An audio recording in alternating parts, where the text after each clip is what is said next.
But I've heard you also talk about Bill Clinton. And it is without question fascinating to see that he was very fortunate both in the first time that he had the problem and now to, in fact, be preventive in terms of the medication and the surgery. He did not have a heart attack. This was a preventive procedure that will perhaps prevent him from having a heart attack. But let me just make one comment there.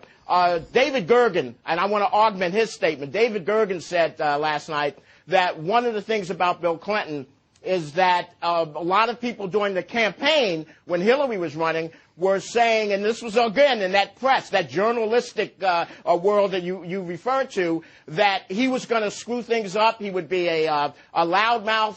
He would take the show away from Hillary. He would interrupt things. And in fact, as David pointed out, since Hillary has been Secretary of State, Bill Clinton has done nothing but, in fact, enhance the job she's doing and augment, in fact, the effectiveness of the Barack Obama administration's foreign policy. And I would say one other thing, too, that is, as a matter of fact, one of the reasons that since the very early stages of the Obama administration, Hillary Clinton's personal poll numbers have consistently been the highest of anybody in the administrations, including the president's, is in fact because, in tandem with Bill Clinton, they've done such an effective job in the Secretary of State's office. And you know something, in terms of the health situation, Don, let's remember this, and this is a fascinating point.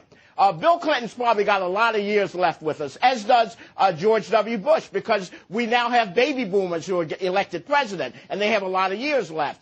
But remember this. Think of this for a second. When Bill Clinton left the White House after serving 2 terms as president of the United States, he was still younger than Ronald Reagan was when Ronald Reagan started his first term as governor of the state of California out here. So Reagan served 2 terms as governor, then went on to serve 2 terms as president, and Bill Clinton was still younger than Reagan was when he started that, when he left the White House. So that gives you some idea there. It's really quite incredible. Are you still talking? Oh, come on, Don. You know I am.